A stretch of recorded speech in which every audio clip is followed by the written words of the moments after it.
کوئی کسی ملک کی مداخلت نہیں ہے.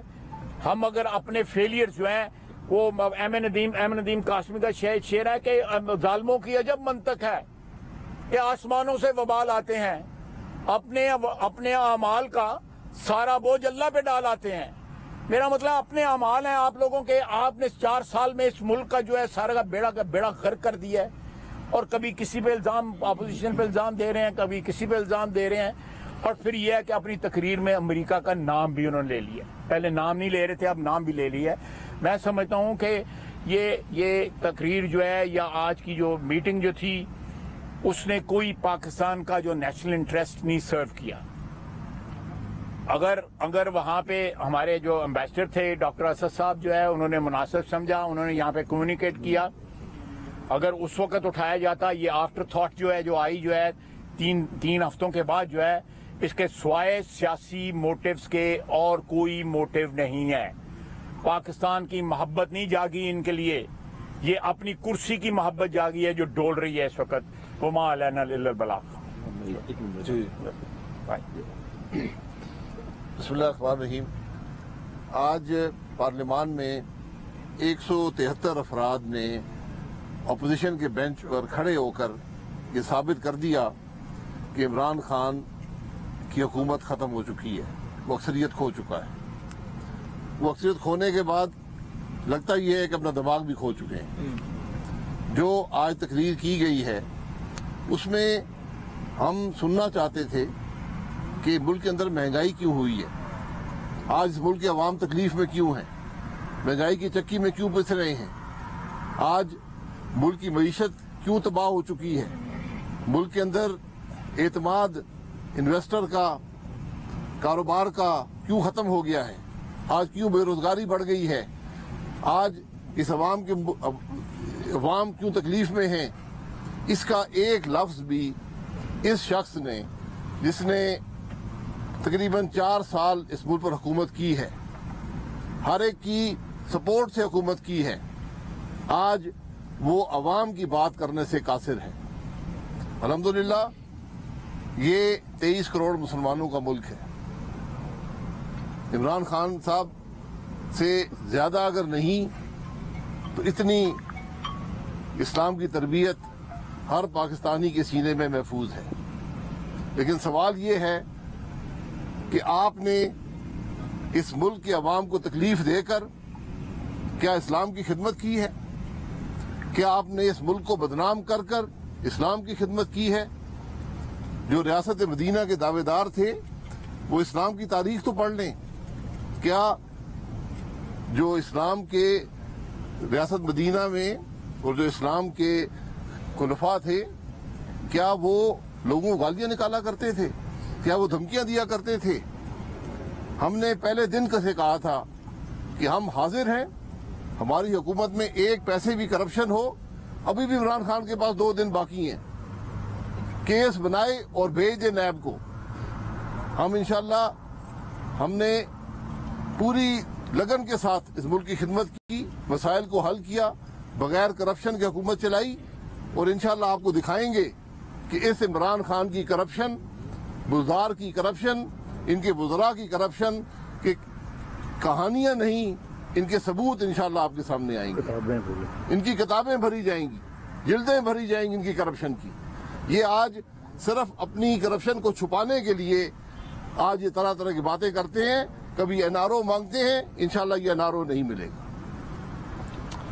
بسم اللہ الرحمن الرحیم. آج عمران نیازی صاحب نے جو قوم سے خطاب کیا ہے یہ وہی ریکارڈ پلے کیا ہے جو پچھلے کئی سالوں سے 2014 سے جو ڈی چوک پہ وہ تقریریں کرتے تھے اسی کیسٹ کو دوبارہ چلایا. میں آج بحیثیت پاکستانی بہت خوفزدہ ہوں کہ پاکستان کا وزیر اعظم ایک ایسا شخص ہے جو گرینڈیوز نارسزم کا شکار ہے. خود پرستی, انا پرستی میں اس حد تک اندھا ہو چکا ہے کہ وہ اپنے علاوہ ہر چیز کو سیاہ دیکھ رہا ہے. آج عمران نیازی صاحب نے کہا کہ میں ایمان کی علامت ہوں, باقی سب ایمان سے محروم ہیں. وہ اکیلے پاکستانی ہیں, باقی سب غدار ہیں. وہ ایک محب وطن ہیں باقی اس ملک کی تمام جمہوری قوتیں وہ بیرونی ایجنٹ ہیں. جب کوئی شخص ایسی باتیں کرتا ہے تو اس کو نفسیاتی معائنے کی ضرورت ہوتی ہے. میں سمجھتا ہوں کہ عمران نیازی صاحب کو نفسیاتی معائنے کی ضرورت ہے اور وہ پاکستان کے لیے سیکیورٹی تھریٹ بن چکے ہیں. وہ پاکستان کے ریاستی مفادات کو اپنے اقتدار کی بھینٹ چڑھا رہے ہیں. آج یہ کہتے ہیں میں آزاد خارجہ پالیسی کا چیمپئن ہوں. عمران نیازی صاحب، آزاد خارجہ پالیسی مضبوط معیشت کے ساتھ بنتی ہے. ہم نے جب آپ کو معیشت دی تھی 6% گروتھ کے اوپر چھوڑی تھی. آپ نے اس کو کریش کر کے -% تک لے گئے. جب آپ کے 4 سال کی حکومت کا حساب لگایا جائے تو آپ نے مسلم لیگ نون اور پیپلز پارٹی دونوں کے ادوار سے زیادہ قرضوں میں اس ملک کو جکڑ دیا ہے. ہم نے قرض اگر 10,000 ارب لیا تو 11,000 میگا واٹ بجلی کے منصوبے لگائے، 2,000 کلومیٹر موٹر ویز بنائی. آپ نے 22,000 ارب کا قرضہ لے کر ایک اینٹ بھی نہیں لگائی. میں آپ کو چیلنج کرتا ہوں عمران نیازی صاحب، آپ نے کہا کہ ہم نے وہ کام کیے جو پاکستان میں کوئی حکومت نے پہلے نہیں کیے. آپ نے ٹھیک کہا. جتنی مہنگائی آپ نے پیدا کی ہے پاکستان کی تاریخ میں کوئی حکومت نہیں پیدا کر سکی. جتنی بے روزگاری آپ نے پیدا کی ہے پاکستان کی تاریخ میں کوئی حکومت نہیں پیدا کر سکی. جتنے قرضے آپ نے لیے ہیں اس ملک کے گردن پہ کوئی حکومت اس سے پہلے اتنے قرضے نہیں لے سکی. جتنے لوگوں کو آپ نے غربت کی لکیر سے نیچے پھینکا ہے، غریب کیا ہے، کوئی حکومت کسی کے دور میں غربت اتنی نہیں پھیل سکی. جتنی سفارتی تنہائی آج پاکستان کو درپیش ہے کسی حکومت کے دور میں ماضی میں اتنی سفارتی تنہائی نہیں تھی. ہمارے دور میں الحمدللہ ہم نے چین کے ساتھ مل کر سی پیک جیسے منصوبے کو 29 ارب ڈالر کی سرمایہ کاری کے ذریعے کامیاب کر کے دنیا کو دنگ کر دیا. اور 2017 میں امریکہ کے سفیر، برطانیہ کے سفیر، یورپ کے سفیر، جاپان کے سفیر ہمیں آ کر پوچھتے تھے کہ ہم سی پیک میں کہاں سرمایہ کاری کر سکتے ہیں. اور آپ کا دور ہے کہ آپ نے جو آزاد خارجہ پالیسی دی، کوئی پاکستان کا دوست ملک نہیں چھوڑا جس کے آگے کشکول لے کر آپ نہیں کھڑے ہو گئے ہیں. جناب عمران نیازی صاحب، کشکولوں کے ساتھ آزاد خارجہ پالیسی نہیں بنتی. آپ کس کو دھوکہ دے رہے ہیں؟ آپ نے پاکستان کی خود مختاری کو داؤ پہ لگایا اپنی ناکام معاشی پالیسیوں کے ذریعے. آپ پرائم منسٹر تھے، آپ پرائم لیکچرر نہیں ہیں. جو کوئی مسئلہ ہوتا ہے آپ نسیم حجازی کا ناول کھول کے بیٹھ جاتے ہیں، آپ لیکچر تاریخ پہ دینا شروع کر دیتے ہیں. آپ کے لیکچروں سے اس ملک کا کون سا مسئلہ آپ نے 4 سالوں میں حل کیا ہے؟ میں سمجھتا ہوں کہ آج اپوزیشن نے 173 کے قریب جو نمائندے پیش کیے، وہ 177 کی پارٹیز کی اسٹرینتھ ہے جس میں پی ٹی آئی کا ایک بھی نمائندہ شامل نہیں ہے. اور آپ نے الزام لگایا کہ یہ ہارس ٹریڈنگ کر رہے ہیں. آج جو 177 کی آپ کے خلاف پارلیمان میں طاقت ہے، یہ سب وہ لوگ ہیں جو 2018 میں آپ کے خلاف ووٹ لے کر جیتے تھے. تو میں سمجھتا ہوں کہ یہ تحریک عدم اعتماد پاکستان کی محب وطن جمہوری قوتوں نے پیش کی ہے.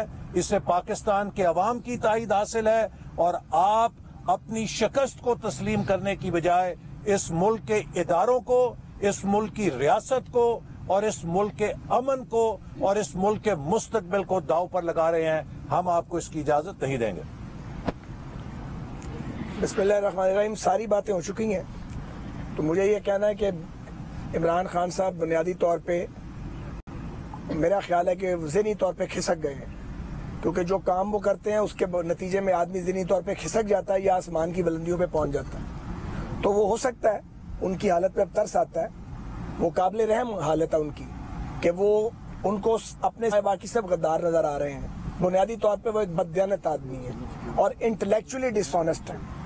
مودی کو ویلکم آپ کریں، کشمیر کا سودا آپ کریں، سی پیک کو آپ رول بیک کریں اور پھر آپ یہ کہیں کہ غیر ملکی سازش ہو رہی ہے. یہ سازش آپ نے اپنے خلاف خود کی ہے، یہ آپ کی اپنی کرتوت ہے آپ کے. آپ نے اپنے ممبران کی عزت نہیں کی, آپ نے لوگوں کو بھوکا مار دیا, پاکستان کے اداروں کو آپ نے برباد کر دیا. لوگ جو ہیں آپ کے ساتھی آپ کی شکل دیکھنے کے لیے تیار نہیں ہے. ہمیں کچھ نہیں کرنا پڑا, جس کسی سے بات کی ہے وہ پہلے سے تیار تھا کہ ہماری جان چھڑاؤ اس نحوست سے جو تبدیلی کی شکل میں پاکستان پہ مسلط ہوئی ہے. میرا سوال صرف یہ ہے, سی پیک گیم چینجر تھا اور سی پیک ہم پاکستان میں لے کے آئے اور مغرب کی بہت سی قوتوں کو یہ پسند نہیں تھا, سپر پاورز کو بھی پسند نہیں تھا. تم نے سی پیک کو رول بیک کیوں کیا؟ کوئی پروجیکٹ بتاؤ جو سی پیک کے نیچے تم نے چلایا ہے اور اس کو مکمل کیا ہے. سارے پروجیکٹ تو وزیر اعظم نواز شریف اس وقت کے اور حسن اقبال صاحب اور یہ ساری ٹیم کام کرتی رہی ہے. تو آدمی کو کچھ شرم حیا ہونی چاہیے. ان کے شرم حیا عمران خان آپ کے نزدیک سے نہیں گزری اور اب فیس سیونگ مانگتے ہو. فیس سیونگ وہ آدمی مانگتا ہے جس کی اپنی آنر ہوتی ہے. اگر کوئی آنر ہے تو ریزائن کرو. اور خواجہ آصف صاحب کے الفاظ میں کلین بولڈ ہو گئے, اب پچ پہ لیٹ گیا, میں نے پچ نہیں چھوڑنی. تو بھائی اس طرح نہیں چلے گا. آپ کا یہ بھاشن ان لوگوں کے لیے ہے جو سمجھتے ہیں کہ آپ کوئی ستی سوتری ہے.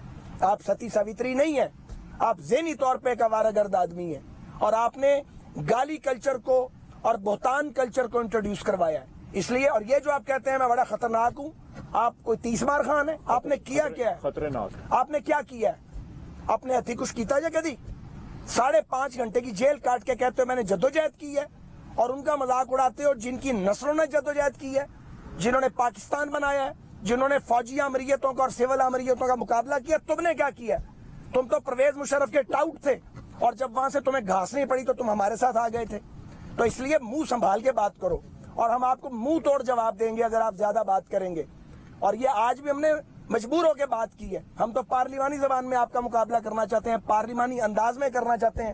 آپ باز ہی نہیں آتے اور آپ کو شوق ہے چڑھو کنٹینر پہ. آپ بطور حکمران کنٹینر سے نیچے نہیں اترے. آپ نے 4 سال مرکز میں اور 9 سال آپ نے کے پی کے میں آپ نے حکمرانی کی ہے. آپ نے دیا گیا اس قوم کو, ہر چیز آپ نے لوٹی ہے. جب آپ جائیں گے پھر قوم کو پتہ لگے گا آپ نے توشہ خانے سے لے کے بلین ٹری سونامی تک کتنی گڑبڑ کی ہے. تو یہ بھاشن کسی اور کو دیں. ہم پاکستان بنانے والوں کی اولادیں ہیں جو آپ کے سامنے کھڑے ہیں. آپ ہم سے بڑے محب وطن نہیں ہو سکتے اور حب الوطنی کا سرٹیفکیٹ عمران خان تم نہیں دے سکتے جو یہودیوں کی پیداوار ہے. میں نے یہ بات کبھی نہیں کی لیکن تم نے ہمیں مجبور کر دیا ہے. میں تم بھی نہیں کہتا تھا مگر تم اس قابل ہو کہ تمہیں تم ہی کہا جائے. لوگوں کو تانے دیتے ہو اور لندن کے میئر کا الیکشن ہوتا ہے تو جو پاکستانی اوریجن کا صادق خان صاحب ہیں ان کو اپوز کرتے ہو اور اپنے سابقہ یہودی رشتہ دار کو سپورٹ کرتے ہو اوپنلی. اپنے بچے یہودوں کی گود میں پلتے ہیں, انہیں تو اردو کا ورڈ نہیں آتے اور بلاول کو تانے دیتے ہو کہ اسے اردو نہیں آتی. کوئی حیا شرم ہے تو کم از کم چلو پر پانی میں ڈوب مرو. اب مقابلہ کرو تگڑے ہو کے, چوہے کی طرح ادھر ادھر نہ بھاگتے پھرو. شکریہ. صاحب آج اتنے سخت آپ لہجہ استعمال کر رہے ہیں, یہ کیا وجہ ہے؟ اور دوسرا یہ کہ آپ نے کہا تھا کہ ہم امریکہ کو اب ٹرسٹ نہیں کر سکتے. انڈیپینڈنٹ فارن پالیسی پہ اگر ڈیبیٹ ہو تو کیا اسٹیٹ کے تمام انسٹیٹیوشنز کو اکٹھا نہیں ہونا چاہیے؟ دیکھیں بالکل اکٹھا ہونا چاہیے. میں 100% گفتگو تعلقات خراب نہیں کرنے چاہیے.